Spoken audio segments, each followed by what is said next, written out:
dos actores del Mercosur, Gustavo Segré y Miguel Ponce, juntos para brindarte la mejor información. La que necesitas para la toma de decisiones más acertadas. A partir de ahora y hasta las 20, Actualidad y Mercosur en Trade. Muy buenas tardes, amigos. Como todos los lunes, de 19 a 21, esto es Actualidad y Mercosur. Hoy, 11 de mayo del 2015, como ustedes saben, es el día del himno nacional. Y como siempre transmitimos en simultáneo y con una dirección simultánea desde Sao Paulo, con el amigo Gustavo Segré, y desde la ciudad autónoma de Buenos Aires, aquí en la terminal de cruceros Quinquela Martín, a metros nomás de la puerta de la terminal Río de la Plata. Gustavo, ¿cómo nos estás escuchando en directo desde San Pablo? Buenas tardes, te estoy escuchando muy bien, de nuevo contento por haber retomado el programa, recordando que el lunes pasado debí ausentarme, pero ya estamos firmes y fuertes con muchas novedades, con muchas cuestiones de Brasil, por supuesto, con el apoyo incondicional de Marcelo D'Alessio en los controles, de Agustín Martínez en la producción y por supuesto de Laura Baldino en la coordinación general, haciendo de esto Actualidad y Mercosur. Muy bueno, y entonces yo te diría que hoy, para seguir con la tradición, pese a que tenemos novedades y a lo mejor alguna sorpresa o empezamos con alguna sección nueva, sería muy interesante que comenzáramos con el capítulo brasilero, que siempre es un poco más alegre que el capítulo nacional. Bueno, no estamos muy alegres, lo sé. Pero, a ver, para ir comenzando, Miguel, de una manera un poco ordenada, sí, el señor. Tema de los indicadores, sí, si te señor. parece. Los habituales indicadores. Adelante. Los habituales indicadores, mencionar que el dólar cerró con un alta del 2,31%, después de haber tenido la semana pasada prácticamente todos los días caída. Había comenzado el mercado el día de hoy a 3 reales clavados y terminó a 3,05. Te diría que esta cotización está en dos frentes. Primero y fundamental, y vamos a hablar en detalle sobre esto en algunos minutos, el tema del esperado ajuste fiscal que el gobierno de Dilma Rousseff ha enviado al Congreso Nacional, y por otro lado, desde el punto de vista de las noticias externas, te diría que hay buenas y malas noticias vinculadas a lo que podría ser la cotización del dólar. China generó la reducción de su tasa de interés. Esto de alguna manera va a propiciar un aumento en la demanda porque la gente va a consumir más, pero de cualquier manera se vio como un ajuste que preocupó un poco al mercado brasilero y generó un poquito de cimbronazo en el mismo. Y por otro lado, que en el mercado americano estamos siempre a la expectativa de cuándo deberá haber una suba en la tasa de interés, y esto generalmente impacta en los mercados emergentes. De cualquier manera, yo te diría que la situación económica brasilera, que tiene relación con el dólar, o sea, me refiero a la economía que vincula la tasa de cambio, a pesar de algunas malas noticias pequeñas, todo indica que esto va a ir ajustándose para bien, como lo dijimos en algunos programas. Si el ajuste es aprobado, y el próximo asunto será en la próxima semana, el dólar debería estar muy próximo de 3 reales para abajo. Correcto. Si el ajuste se demora, el dólar debería estar de 3 reales para arriba. Correcto. Fíjate que el índice Bovespa está prácticamente equilibrado en 57.197 puntos. Tuvo un aumento el día de hoy de 0,08%, prácticamente nada. Bien. La tasa Selic aumentó hace muy pocos días. El Banco Central elevó la tasa Selic del 12.75 al 13.25.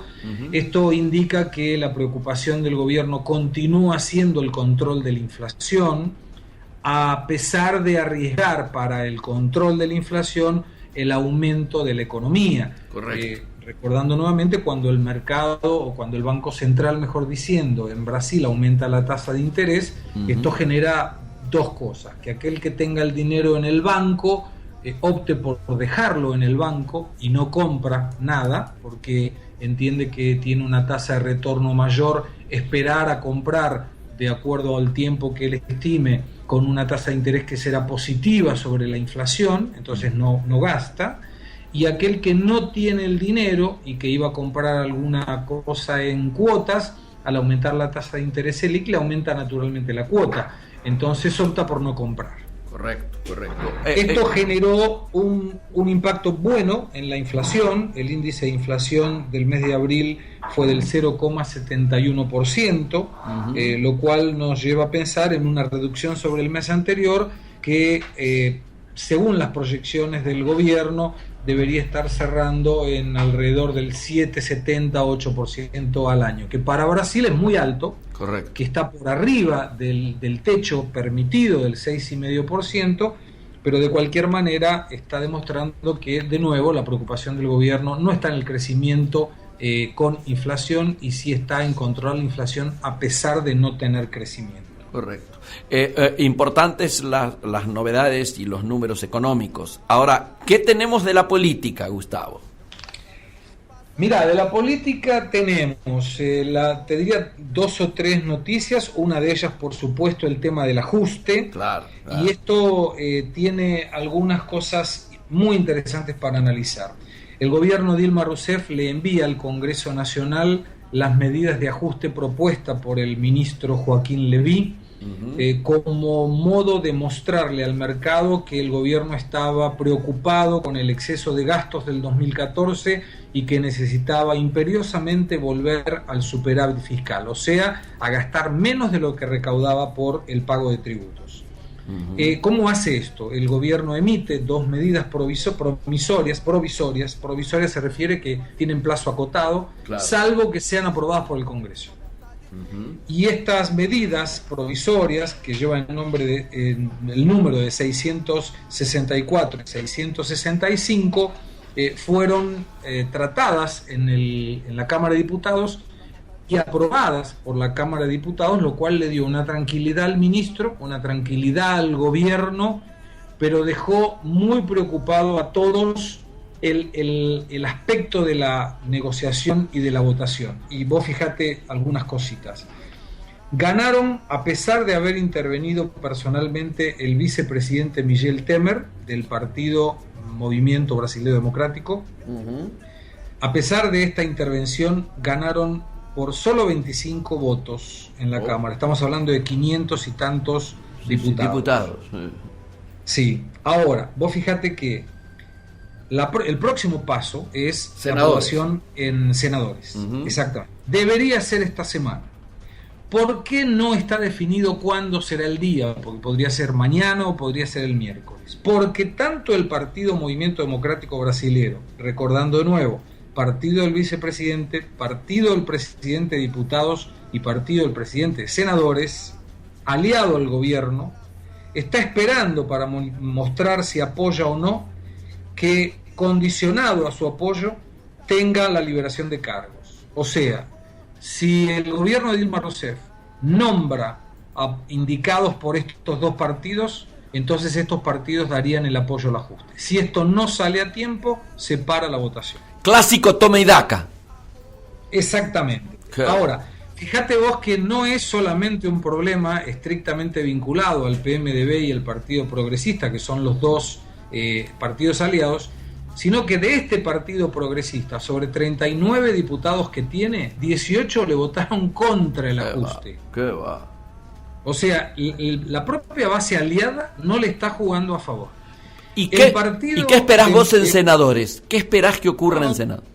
Yo creo que va a ser aprobado. ¿Cuándo? Están utilizando esto estrictamente para negociar políticamente y en el peor de los casos la próxima semana, bien, en el mejor de los casos esta semana.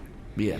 Pero vos fíjate que hay un partido que se llama PDT, Partido Democrático Trabajista, sería de los trabajadores, que es aliado al gobierno, que tiene un ministro, el ministro de Trabajo, con una cartera con un elevadísimo presupuesto, y ninguno de los 19 diputados le votó a favor del gobierno. ¡Qué Qué va, una vergüenza. Y el presidente de ese partido, por ejemplo, no renuncia, no da un paso al costado. No tiene problema. Pero lo más lindo de todo, lindo en una forma irónica, es que del Partido de los Trabajadores de Dilma Rousseff, un diputado le votó contra y 9 no fueron a votar. Qué lindo. Una pinturita. Así que vos fíjate cómo esto está con serias dificultades para Dilma, que no aparece por ningún lado, que el otro día apareció invitada en un casamiento de un médico amigo, y fue ella y Lula, y había un grupito de 50 personas con cacerolas en la puerta de este lugar, de este casamiento. Así que el tema del ajuste, que te diría es uno de los temas políticos de la semana, no está siendo tan rápido como el gobierno precisa, ni siquiera como el gobierno esperaba. El gobierno precisa. ¿Y ha habido interesante? Sí, perdóname. ¿Ha habido novedades en relación al tema Petrobras en este marco? Siempre hay novedades en el tema Petrobras. Infinitas novedades. Sí, la novedad más importante, o una de las más importantes, tiene que ver con que uno de los empresarios que estaba preso es el presidente de la empresa UTC, que promete contar lo que sabe a cambio de una disminución de una eventual pena.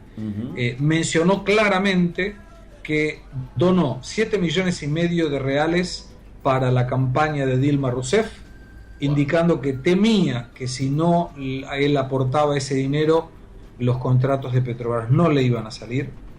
Entregó 2.400.000 reales en la campaña de la reelección de Lula de 2006. Wow. Colocó 2.400.000 reales en la campaña del 2012 de la ciudad de San Pablo del actual intendente Haddad, que es también del Partido de los Trabajadores. Claro. Y viene un respingo que entre el 2012 y el 2014 le pagó 3.100.000 reales a una empresa que tenía quien fuera el que mandaba en el primer gobierno de Lula, José Dirceu, que en este caso este hombre estaba preso, pero le seguían depositando en la cuenta corriente de la compañía de él.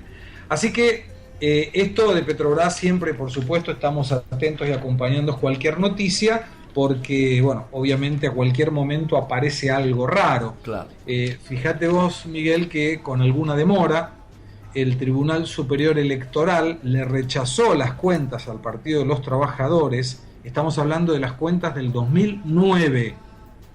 ¿Qué va? 2009. Y esto fue final de la semana pasada. Le rechaza las cuentas de la campaña y lo multa en 4.900.000 reales. Estamos hablando de $1.600.000. ¿Repetís la cifra de la multa?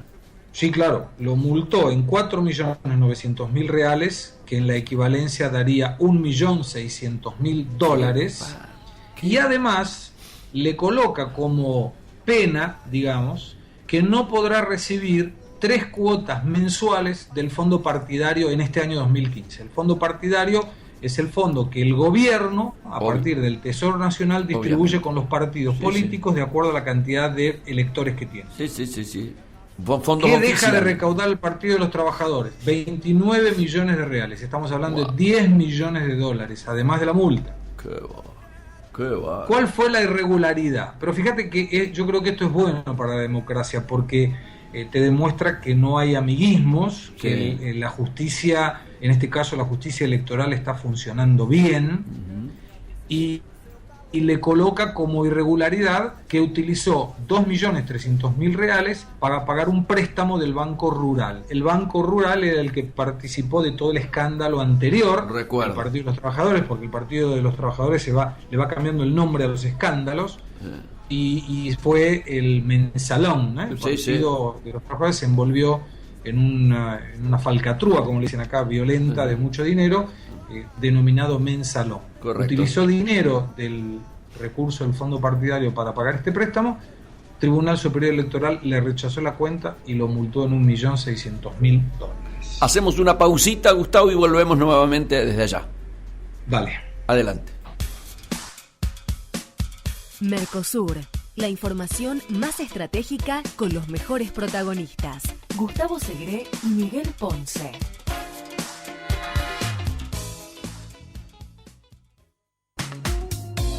Integrate a Miguel Ponce. Los jueves de 16 a 17 te espera con el mejor análisis de la economía y el comercio. Integrados en Trade.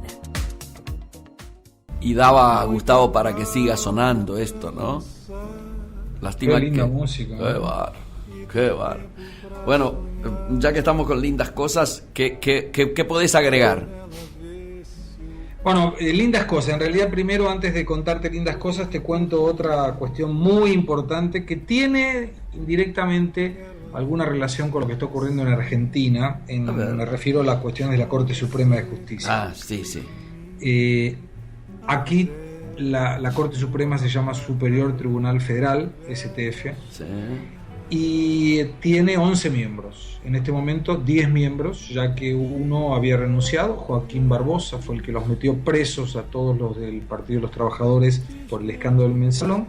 Renuncia el año pasado y su lugar quedó vacante. En realidad ahora, en este momento, el gobierno de Dilma Rousseff ha colocado en pauta un nombre, un señor que se llama Fachín, un abogado. Fachín. Bien. Y están negociando la aprobación o no de este nombramiento para ocupar la 11ª banca. cartera, de la silla, del Supremo Tribunal Federal. Ocurre que vos fijate, por estas cosas que tiene la política, la justicia y las leyes, que la edad para jubilación obligatoria aquí en Brasil era 70 años. Y esto generaba que en los próximos 4 años, 5 de los 11 ministros se jubilaban. Ocurre que de los que hoy están, solamente uno colocó Fernando Henrique Cardoso. Los otros 4 fueron colocados por Lula y colocaría, si se jubilaran, 5 más el gobierno del Partido de los Trabajadores. O sea, estamos hablando de 9 ministros sobre 11 colocados por el Partido de los Trabajadores, que naturalmente coloca gente que conoce. Es el ideal del gobierno argentino. Claro, bueno, estaba todo preparadito como para decir, nunca más vamos presos, porque quien deberá eventualmente investigar, juzgar y sentenciar a los partidos o algún político, diputado, senador que tenga lo que aquí le denominan foro privilegiado, es la Suprema Corte de Justicia, o sea, el Supremo Tribunal Federal. Entonces, si con 9 de 11 son amigos, y yo no voy nunca más preso. ¿Qué te parece? Bueno, hace 10 años hubo una propuesta en el Congreso para elevar de 70 a 75 años esta edad de jubilación obligatoria. Recordemos, no es una opción del ministro.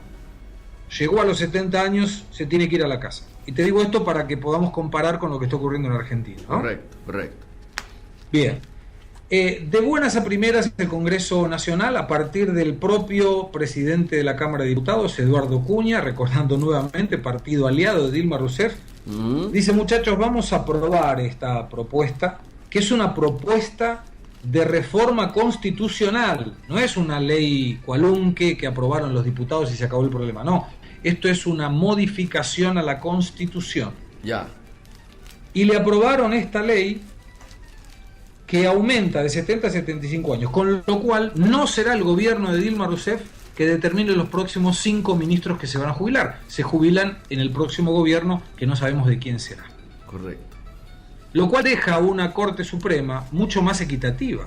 Sí, claro. O sea, vos fijate la independencia, en este caso, del Poder Judicial sobre el Poder Ejecutivo, donde, bueno, no hay presiones y eventualmente ni siquiera los propios aliados le juegan a favor en esta cuestión, que permitiría tranquilamente que los próximos juzgados en un eventual caso de corrupción de Petrobras o de lo que sea pudieran ser estrictamente amigos del gobierno, ¿no? Interesante me parece, en función de cómo hoy está la cuestión en Argentina, sobre todo de la Corte Suprema. Sin discusión. Bueno, ahora te cuento, esa ley se llama la ley del bastón, acá le dicen la ley de la bengala, ¿no? La bengala es bastón, precisamente por la edad que la persona debería jubilar, 70 años y pasa para 75. Acá les cuesta mucho entender que hoy en Argentina hay un ministro de la Corte con 96 años. Claro. Independiente si es bueno o malo, si tiene condiciones de mérito juzgar o no, y de sí, trabajar, claro. Y méritos, por supuesto, no se le reconoce, pero acá la ley identifica que el señor cumplió 75 años en función de esta nueva ley y se va a su casa donde él quiera, pero no se puede quedar trabajando en la Corte Suprema. Bien, muy diferente, ¿no?, a la situación de aquí. Correcto. Bien diferente. Bueno, vos me decías buena noticia. Claro. La buena noticia, y es lo que inauguramos a partir de este programa, vamos a decir la buena noticia y la mala noticia. Ya.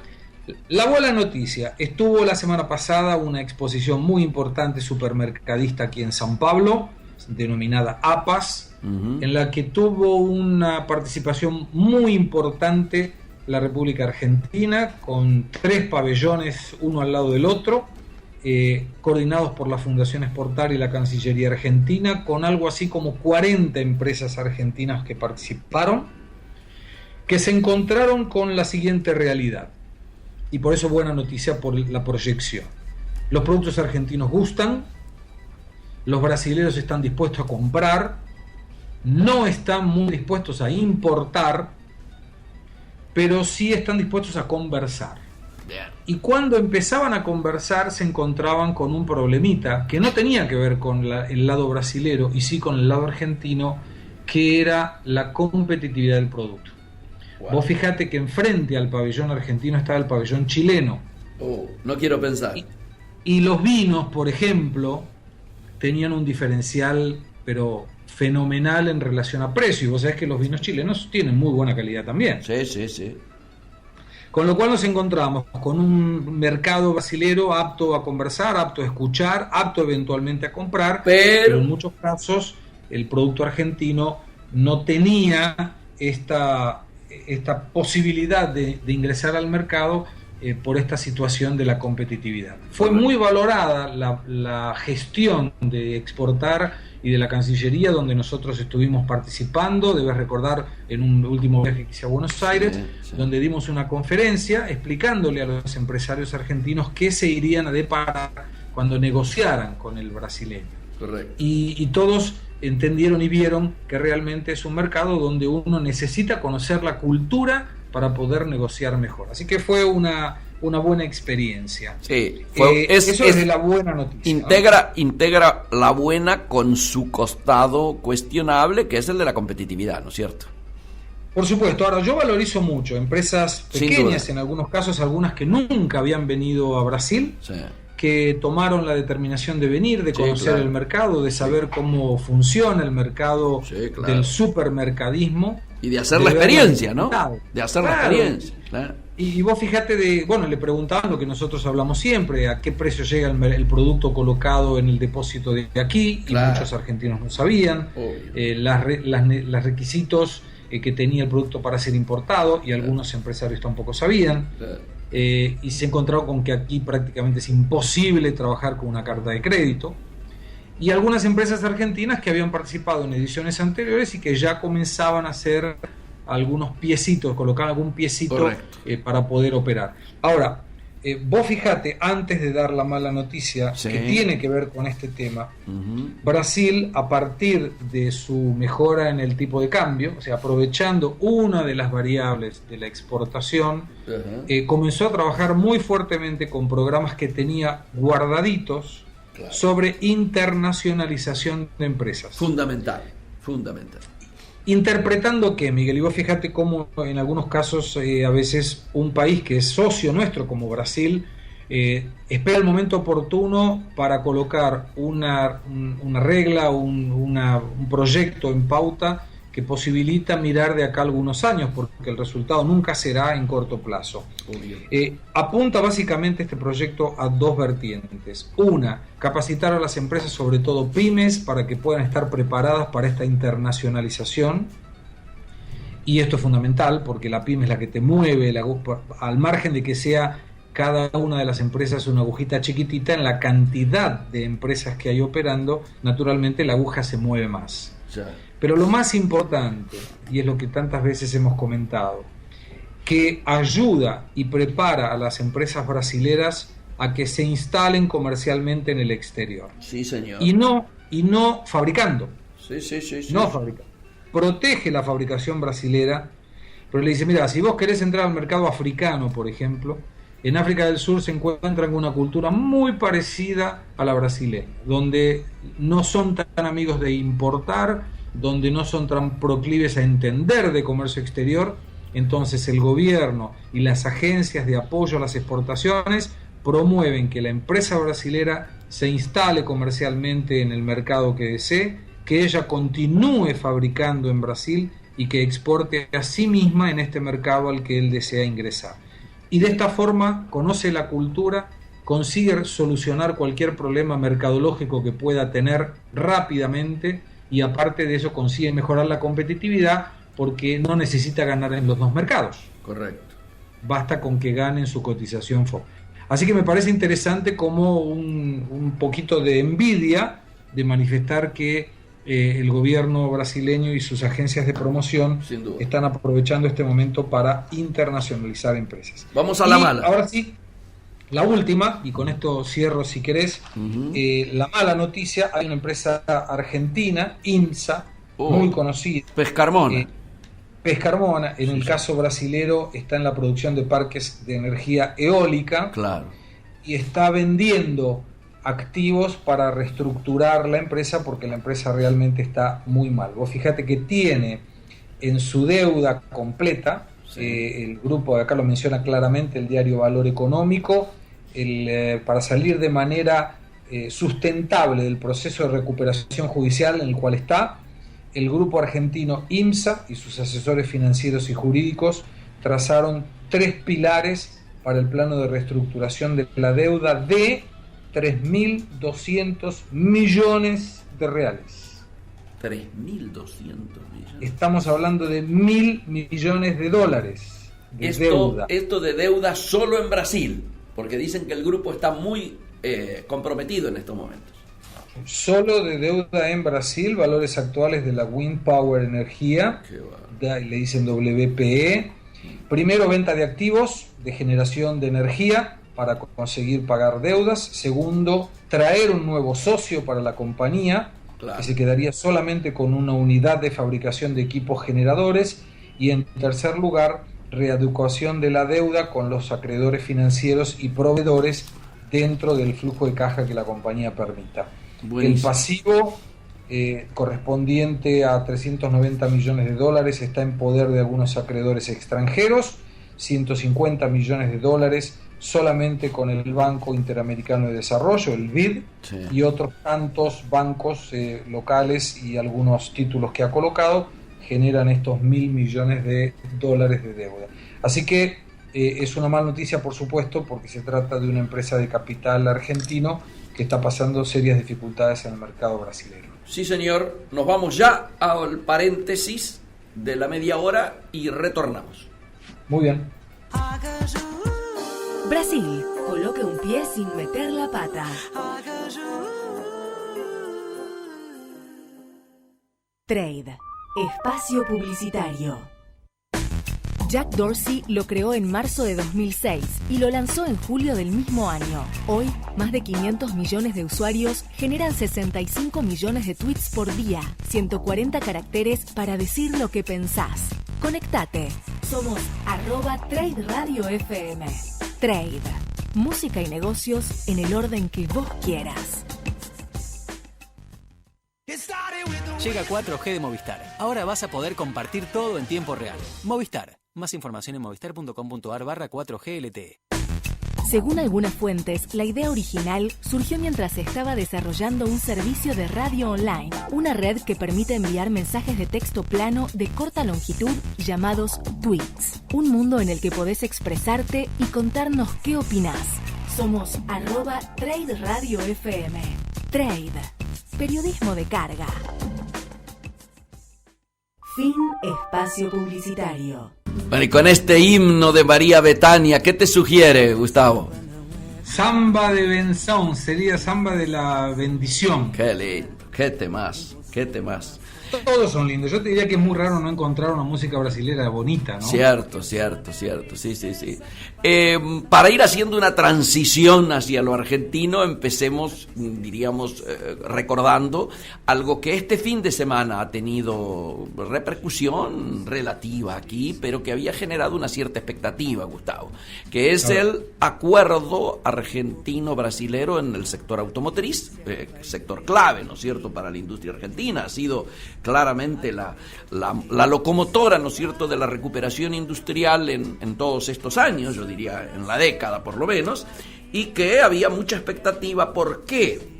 Porque había trascendido de que la contraparte argentina, no la privada, sino el gobierno, en función de cierta letra chica de los acuerdos con China, iba a plantear a Brasil la posibilidad de aumentar el famoso 40 extra Mercosur que está planteado en los acuerdos. Vos sabés que tanto la industria, el famoso 60-40, ¿no es cierto?, del acuerdo, indica que el 60% de las autopartes en Argentina y en Brasil deben provenir del Mercosur, por lo tanto de su otro socio, de su socio complementario, y que el 40 puede venir extrazona. Bueno, acá había corrido el rumor de que el gobierno argentino iba con un planteo de que ese 40 podía ser aumentado, el extrazona, porque, bueno, con la excusa de abaratarle costos al sector industrial, se proponía que China mejorara su participación dentro de el capítulo, ¿no es cierto?, de las autopartes. Por supuesto que se conoció de que el ministro Kicillof, cuando hizo este planteo, habría recibido una respuesta del gobierno de Brasil de que, bueno, lo trataríamos a este tema con el próximo gobierno. Usted es un ministro de un gobierno que está terminando, y si vamos a hacer variaciones, va a haber que esperar, diríamos, la próxima administración. Y acordaron un, comunicado de prensa conjunto por el cual se habló de la convergencia de intereses y de posiciones en uno y otro lado, ¿no es cierto?, de la negociación, y se pateó la pelota afuera diciendo que en realidad se habían puesto muy de acuerdo, porque además había que reclamar a Unión Europea, que estaba debiendo una respuesta ante la posición que ya Mercosur le había elevado como contrapropuesta para el posible futuro acuerdo Mercosur-Unión Europea. Esto en el medio de rumores que dicen que Brasil y Uruguay ya están en un planteamiento de flexibilización del Mercosur y de posibilitar que puedan firmarse acuerdos de libre comercio con terceros mercados, ¿no es cierto?, no de manera unificada, sino de manera, parcializada. Esto es un tema de preocupación. Sabemos que en Brasil esta noticia ha tenido una sola aparición. Yo vi un cable o Globo vinculado a esto, o de Fola creo que era, pero ni siquiera Valor lo sacó, ¿no? No, acá no le dieron mucha atención. Claro. No, coincido y me consta, ¿no es cierto? Te quiero contar, Gustavo, ya ahora sí, 100% argentino, el tema que esta es una noche muy particular en Argentina en términos políticos.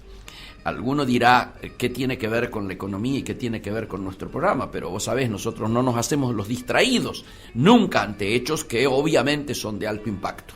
Hoy, dicho, alguno puede pensar, insisto, que es una banalidad, hoy vuelve Showmatch, hoy vuelve Tinelli, y se espera un impacto político de envergadura, porque para el programa de hoy, lógicamente, se habla de un share, como se dice acá, ¿no es cierto?, un rating que va a superar el 50%, y que por supuesto algunos dicen que puede llegar a andar arriba del 60%, superando la audiencia de los River Boca, que como vos sabés estamos también en una semana muy intensa en relación a este tema, y hoy van a encontrarse quiénes en este retorno de Tinelli con su programa.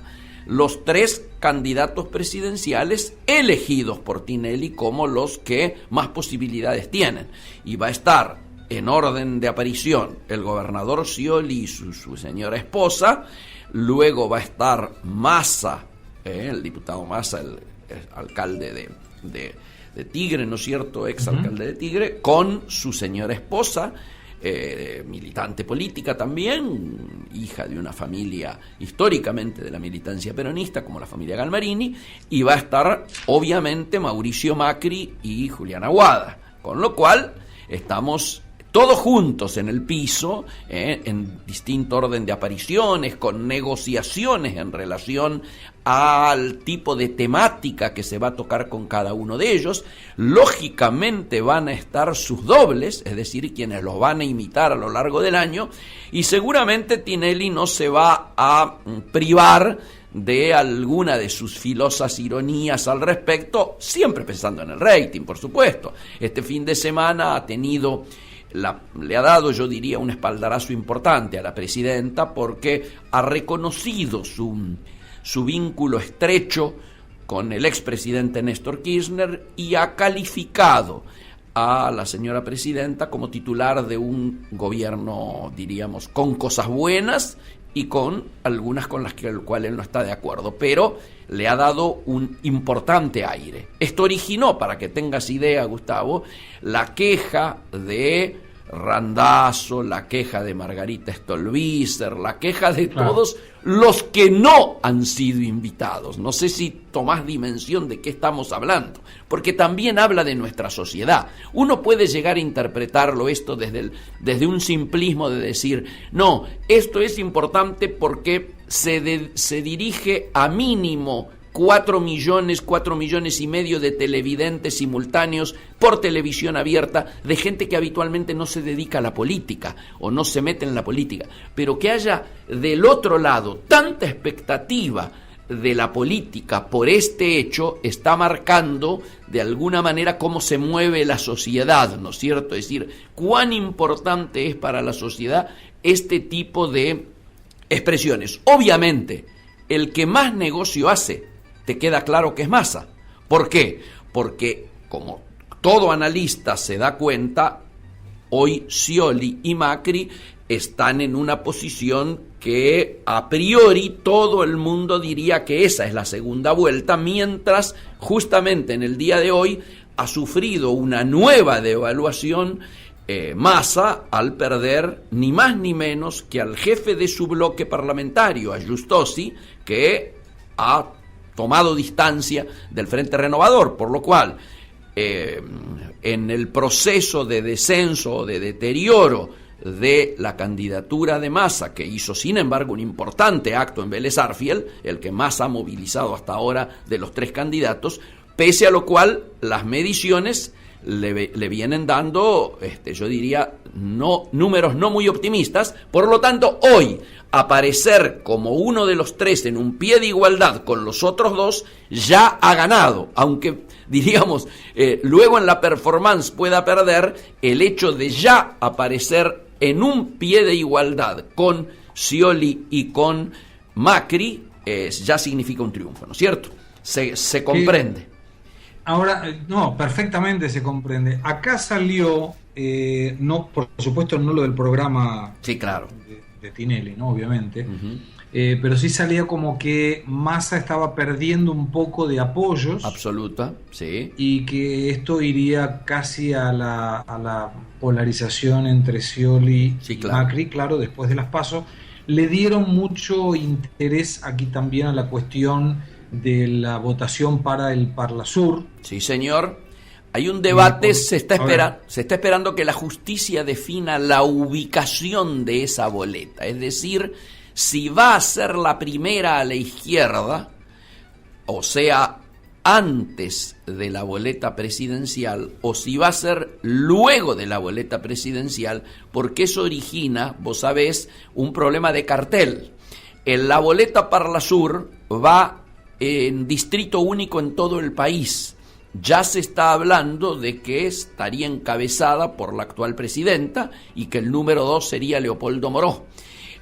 Una cosa es que Cristina aparezca encabezando a la izquierda, diríamos, y que entonces se diga que ella es la que gana o ella es la que arrastra, y otra cosa es, por ejemplo, que en el Frente de la Victoria la figura de la izquierda sea Scioli.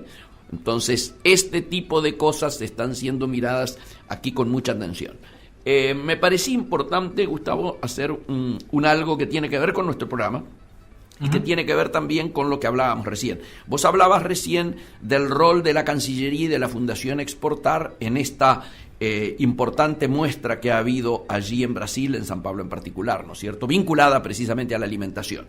Bueno, sí, me toca estar en la Feria de la Alimentación que se va a realizar, o se empieza a realizar en Milano, donde también la Fundación Exportar y la Cancillería han montado lo que posiblemente sea el stand más importante de Argentina en el exterior desde esta gestión de gobierno, Obviamente la situación lo amerita porque es una feria, la feria internacional más importante del mundo, dedicada a la alimentación, vos sabés. Pero por otro lado, acá se habla mucho de esto. ¿Por qué? Porque este fin de semana explotó un nuevo escandalete. Un escandalete vinculado a los gastos y a las formas en que se habrían definido la participación de las empresas que finalmente van a participar. Hay toda una denuncia que ha surgido en uno de los diarios importantes, ¿no es cierto?, La Nación, pero del cual se han hecho rápidamente Clarín y Perfil desde ya, y va aparentemente a originar que estos tres medios envíen algunos representantes a esta feria para ver in situ cuál es esta situación y qué grado de gravedad, valga la redundancia, tiene esta situación. Esto me da pie para comentar que por 3 o 4 lunes a partir del próximo vamos a hacer una experiencia vía Skype los dos, o vía teléfono y Skype, para poder transmitir in situ desde los lugares en que nos encontremos, vos en Sao Paulo, a lo mejor en Buenos Aires alguna vez, a lo mejor en algún otro lugar de Brasil, y yo en diversos lugares del viejo mundo, algunos de los cuales obviamente puede ser Milano desde la feria, ¿no? Pues sería interesantísimo poder conocer un poco más de esta situación de la exposición de Milán. Sí, señor. Acá trascendió como que Argentina tenía un stand desproporcionado para la realidad económica que estaba pasando. Absolutamente. Porque era aparentemente el tercero mayor, sí, después creo de Alemania o de España, algo por el estilo. Así es. Y que no condecía con la situación económica que estaba pasando, y sobre todo porque naturalmente ese stand se debe haber pagado en dólares y no en pesos, Sí, ¿no? claro, sí, claro. Entonces, irónicamente acá comentaban cómo de dónde salieron los dólares para pagar semejante participación en un momento en que las reservas están tan limitadas y la restricción a la gente y a las empresas para comprar dólares también es tan grande. Así es, y tan agravosas. Vamos ya a un intervalo y retornamos con nuestro último capítulo. Dale. Brasil, Uruguay, Paraguay, Venezuela, Argentina. Todo lo que hay que saber para operar en el Mercosur.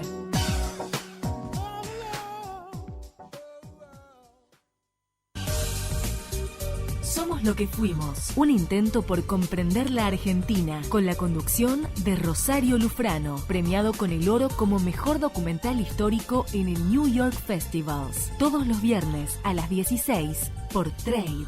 Estás donde elegís estar. Y volvemos, cuando aquí en Buenos Aires, y obviamente coincidiendo con la hora de Brasil, están dando las 10 y casi 48 minutos, 19 y 48.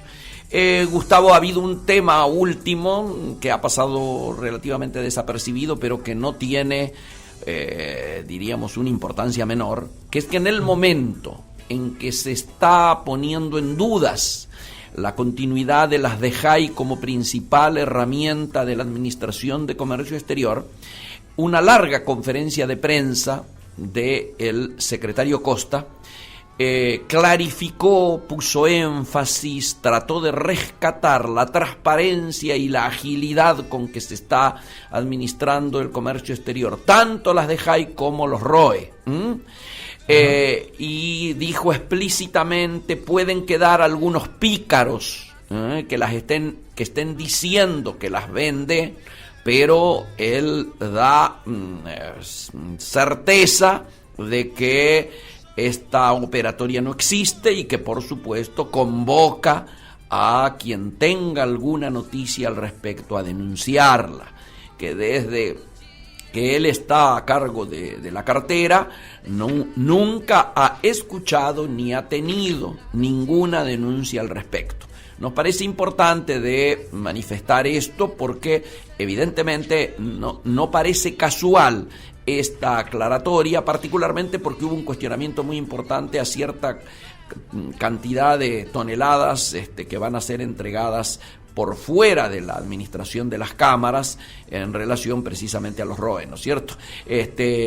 Y no nos parece casual el momento elegido para hacer esta aclaración.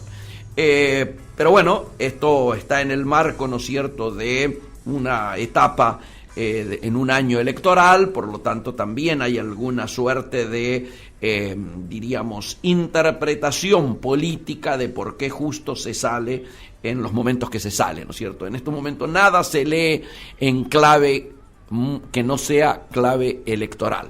Tenías una noticia que había quedado pendiente, ¿no es cierto?, de la primera parte de tu intervención. Sí, que tiene relación con la buena noticia. Ah, qué bueno. Me alegra. Terminar el programa con una buena noticia siempre es bueno. Adelante. Sabes, Miguel, que yo me estoy escuchando mucho en el retorno. No sé si a lo mejor Marcelo puede ayudarnos con eso. Acá está bueno. Acá se te escucha perfecto. Se escucha re bien. Sí. Adelante. Bueno, mejor.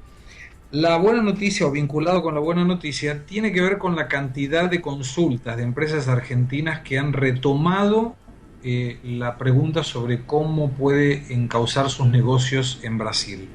Mirá y vos fíjate que esto, cuando le preguntamos, porque son empresas que a lo mejor nos consultaron 2 años atrás o 3 años atrás, y de repente vuelven a la carga diciendo: mira, aquel proyecto que hace 2 años tenía parado, bueno, vuelvo a encauzarlo nuevamente. Tiene que ver con el optimismo del cambio, independientemente de quién gane. No así es. Lo hemos tocado ese tema acá, ¿no? Lo hemos tocado ese tema.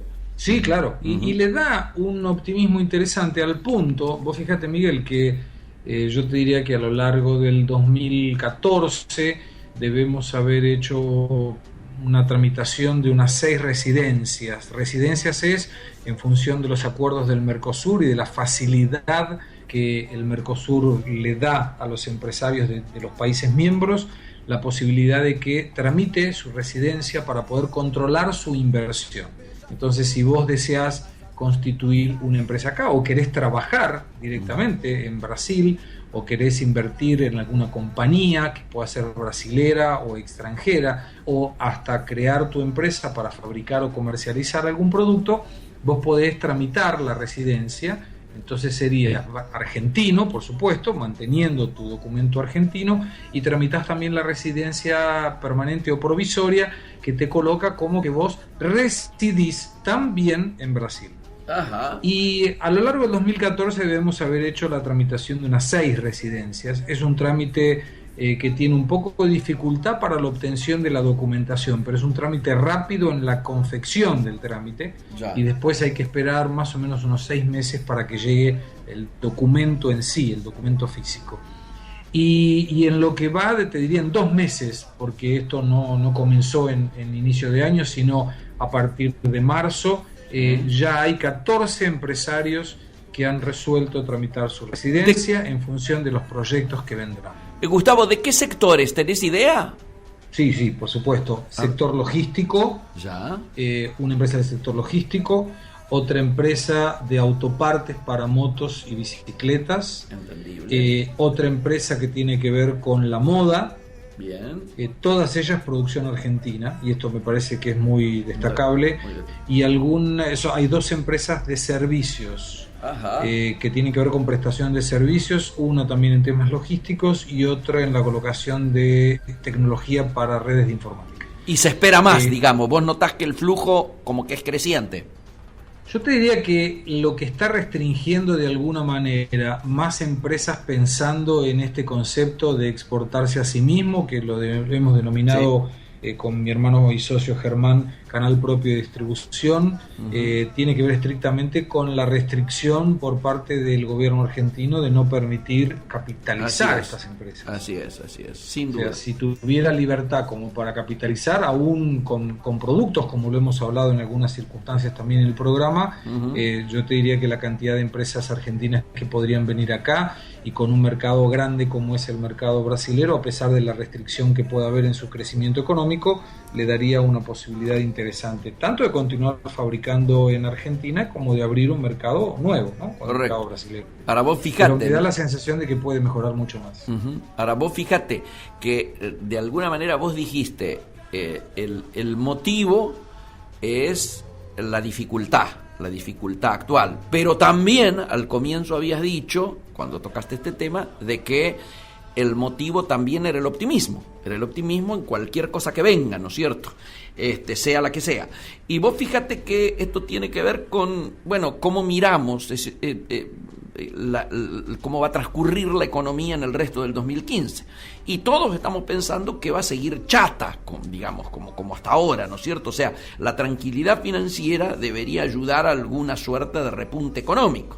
Sin embargo, los escollos que para esto, ¿no es cierto?, son variados. Yo diría que por un lado está la dificultad en el cierre actual, ¿no es cierto?, de las paritarias, que va a tener efecto negativo en la demanda agregada, ya que lo que se está gastando en salarios sería mayor al gasto de empresas mientras no se dan estos aumentos, y el gasto del crédito bancario, que actualmente está ocioso, que implica la disposición de estos fondos, ¿no es cierto? Por otra parte, el mayor gasto fiscal, para estimular la demanda, está siendo neutralizado por la necesidad de esterilizar fondos para que no se dispare más la inflación. Vos viste que este es el mecanismo por el cual han logrado frenar el blue, como dicen ellos, ¿no? ¿Qué implica esto, no es cierto? La suba del EVAC o de los bonos, y terminan haciendo que el crédito bancario en términos reales no crezca, hasta incluso está habiendo ofertas en términos de decir que es posible que baje.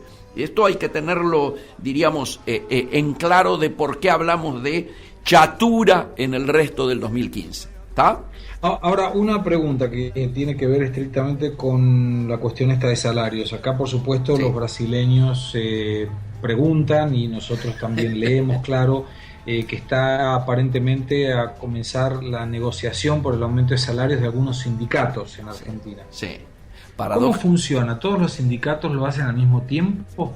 Hay un tiempo de paritarias que es este. Este es un tiempo de paritarias donde el cual se produce una actualización, un debate que prácticamente esta vez ha resultado muy curioso, porque el gobierno, a través del Ministerio de Trabajo, había homologado ya diversos acuerdos. Paradójicamente, los acuerdos de los gremios más importantes, que son los que terminan marcando la tendencia, ¿no es cierto? Son los que, de alguna manera, son los acuerdos testigos, que para algunos gremios son techo, pero para otros son piso, pero alrededor de esto. Estos acuerdos ya homologados sufrieron un cachetazo por parte del ministro de Economía, que llamó explícitamente para decir que ninguno de esos acuerdos podía encabezar con un número que fuese mayor a 2, o sea, hasta el 23, 24, 25% aceptaban, pero acá había arreglos de varios gremios que ya habían superado el 30%. Entonces, todos esos acuerdos han vuelto hacia atrás y han dejado, yo diría, muy desairado al ministro de Trabajo, que paradójicamente es la cabeza de lista de diputados oficialistas en la ciudad de Buenos Aires.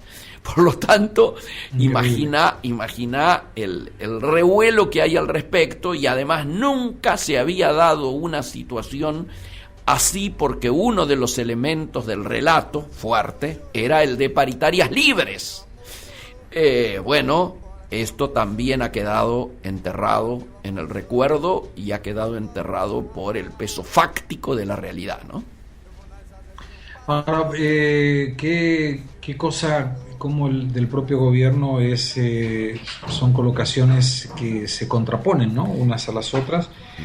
Apenas para comentar y ya terminar por hoy, acá en Brasil las negociaciones son sindicato a sindicato y en algunos casos dentro del sindicato, dependiendo del tamaño de la empresa, empresa por empresa. Claro.